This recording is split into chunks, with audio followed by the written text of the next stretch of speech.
A 5-star general that never fought in combat? Sleeping with Ben Franklin? A cursing parrot? My name is Cameron Coyle, and this is the second episode of Fireside.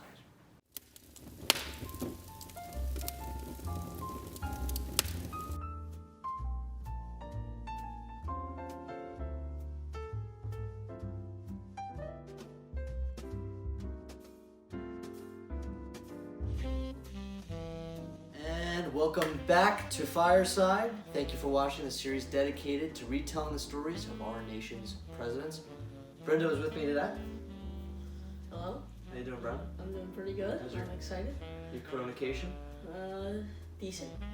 It's Fun Fact Friday today. At the end of our first episode, we asked you, the viewers, to send in some presidents that you would like to hear some fun facts about in this episode. The most popular response we got was Andrew Jackson. So we'll save him for last. But let's start with another president that was suggested to us, Dwight David Eisenhower.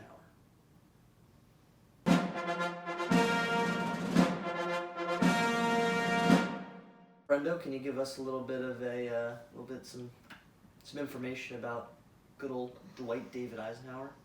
I mean, why not? I got this trusty book of the presidents with me. It's very on the nose, but very knowledgeable. It's like as if you didn't even plan it. Yeah. So usually, like, in the beginning, it talks about, like, the main thing during the person's presidency. And it talks about how Senator McCarthy warns of communists in government. Joseph R. McCarthy of Wisconsin shocked his audience tonight when he declared that communists are secretly working in important positions throughout the federal government. So that is, it's rough. Sputnik? Yeah.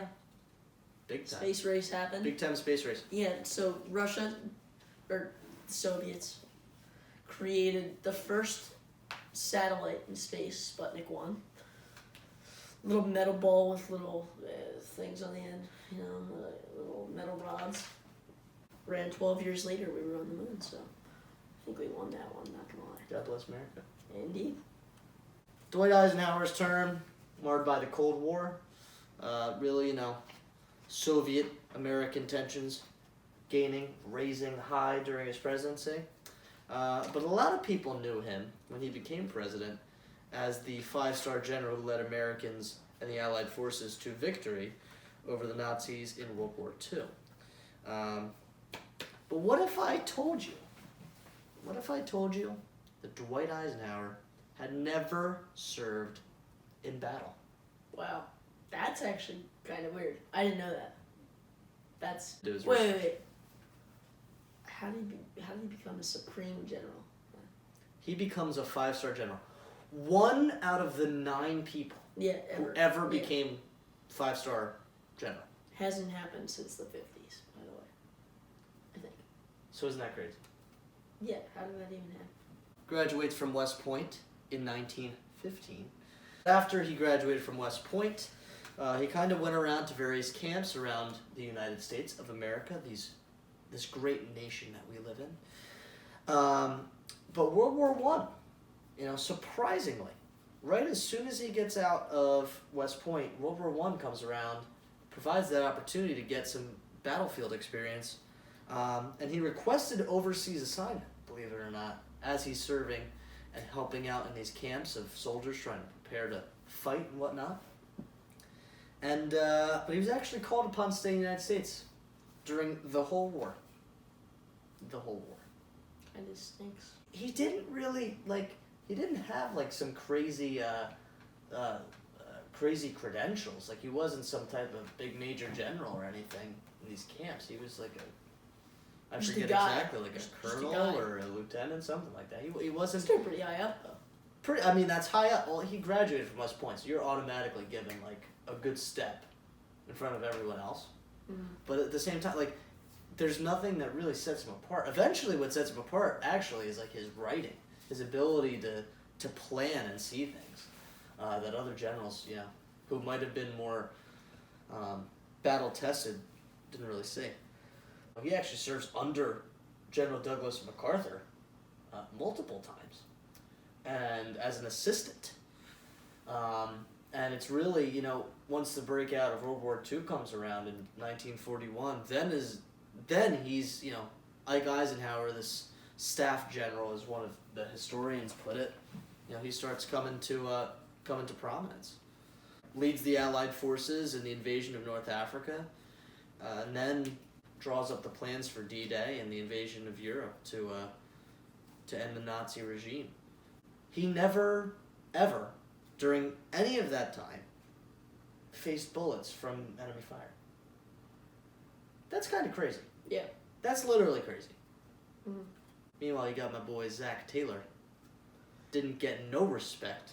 The Rodney Dangerfield of 19th century American generals. My whole life, I don't get no respect. No respect from anyone.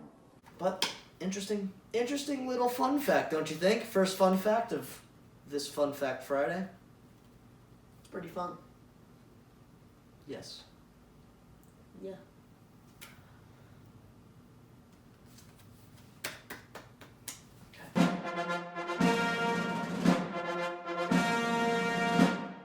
John Adams, second president, 1797 to 1801. Yeah, actually. Was he not born Jonathan? No. He was just John? Just John. People are born John all the time, Brendan. Wasn't it like Jonathan? No. John comes from Jonathan, no? You spell it Jon. John? Yeah. John? Jonatham. Jonathan. I have a feeling that people usually call Jonathan as John. I am having an epiphany. It's the first time I've realized Welcome that to Fireside.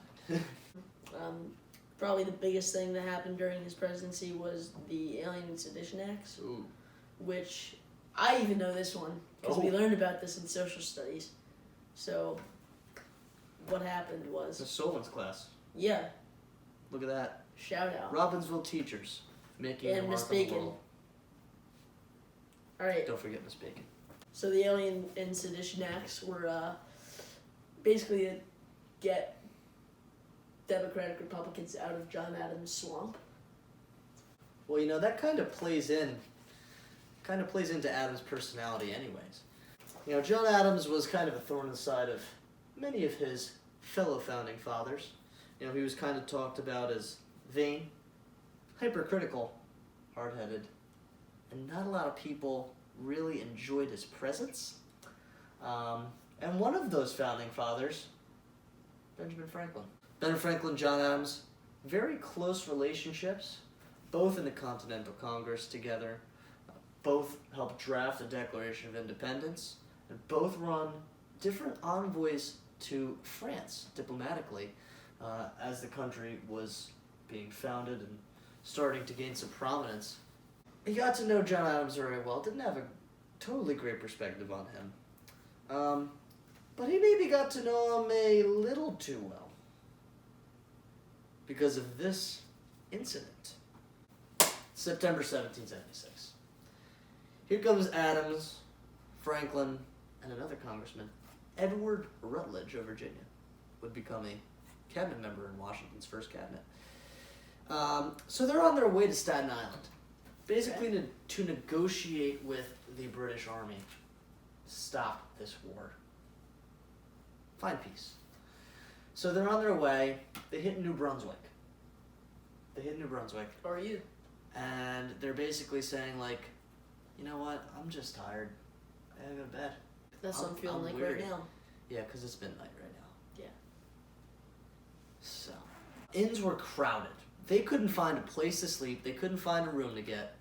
The only thing that they could muster up, 2 rooms for 3 dudes. What are you gonna do? Ben Franklin got to sleep with his good buddy, John Adams. Sleep on the floor. That's what I would do. I would just be like, hey Ben, sleep on the floor. Well, there was no floor to really sleep at. Why? It was just like dirt? Good thing there's some quotes about the story here. So they, quote, had a chamber a little larger than the bed, without a chimney and with only one small window. So basically, They had no room. And if you look at the John Adams miniseries on HBO, you could tell how Benjamin Franklin was not a big fan of John Adams. And kind of vice versa. I will not voluntarily put on the chains of France while I am struggling to throw off those of Great Britain. So you could imagine that night was pretty contentious. I bet you there was a lot of fighting for the side of the blanket. A lot of ego. Trying to get the right, all the blanket. They're trying to force that blanket on their side. Practicing jujitsu. Maybe. As one would do. Yes. John Adams was a noted jujitsu artist, by the way. Nah. What do you think about that? A little too close for comfort there, huh, Brenda? Too close. In my book. If I had to sleep next to either John Adams or Ben Franklin, Nah. listen, smart guys, I'm not sleeping next to him. I'm sorry. I'm sorry. I'm not. Even if I had to, There's nothing to be sorry. I just wouldn't. Not for me. That was a good throw. That's a good throw. Now, to the man that you've all been waiting for. Because there were a grand total of 2 people that picked this man to get his fun fact talked about. And guess who it is? Good old Hickory, Andrew Jackson.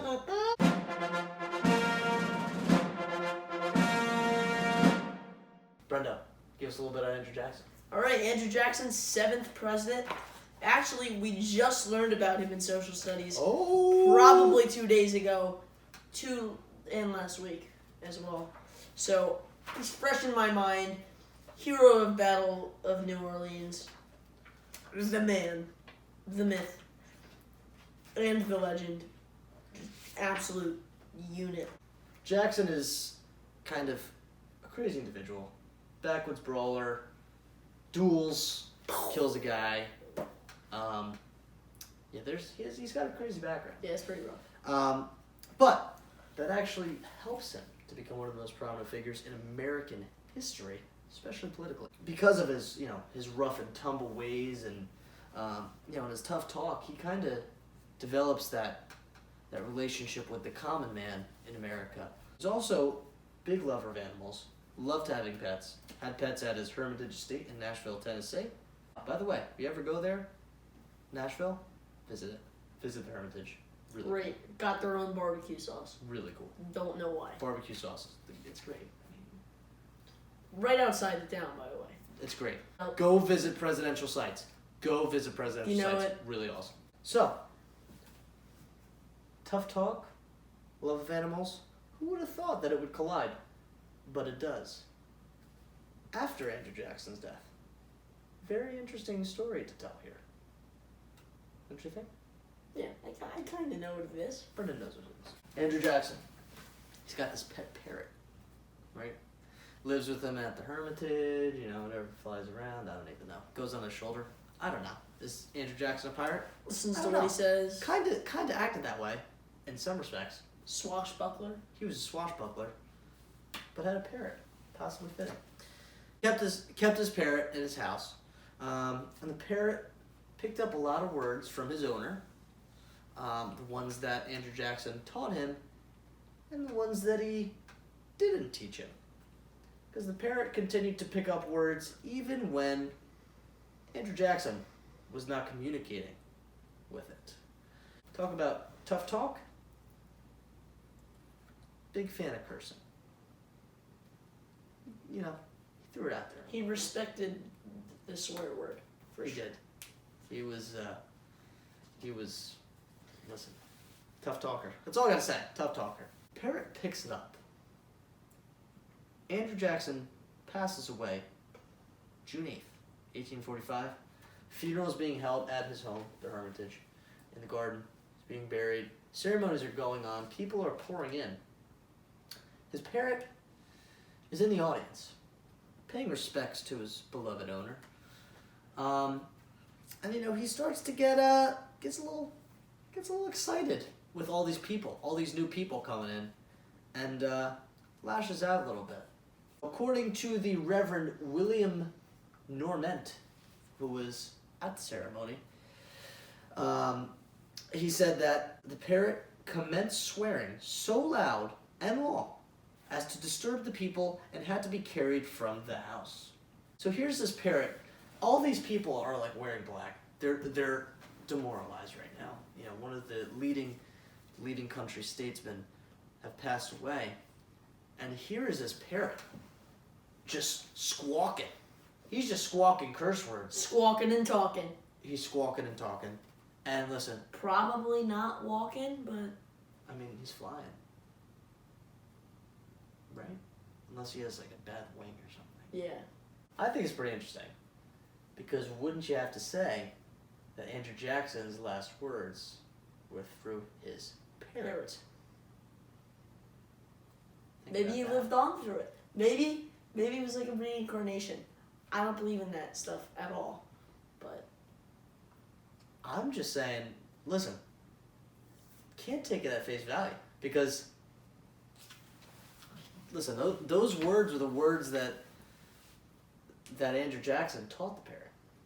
And yet, the unintentional. words live on. Isn't that a fitting lesson? Words live on, folks. So that concludes. Whoa. Those are some good throws. Thank you. I'm not gonna lie. The entire night. It's all on the flick of the wrist, folks. Yeah. That ends the fun facts for Fun Fact Friday. Thank you for watching this edition of Fireside. We will definitely be back next Tuesday with another episode. But if anyone watching out there has any presidential story that they would like me to share, please send it to me as soon as possible, and I'll make a Storytime Sunday episode. Make sure to send that information to me at the email address Cameron@theZacharyTaylorProject.com or through the newfound Zactivities page Oh. on our website, www.theZacharyTaylorProject.com. Thank you for watching our second episode of Fireside. Special thanks to Brendo for gracing us with his presence. Thank you, Brendan. Thank you. No, thank you. No. Thank you. Great facts. Great guy. Love him. Brothers. Please like, subscribe, share this video to anyone that might be interested in it, and go watch some more videos on our channel, including our first episode of Fireside. From Brendo and I, we'll see you next See you time. next time. That wasn't on cue. That wasn't. Come on. Brent, we gotta redo.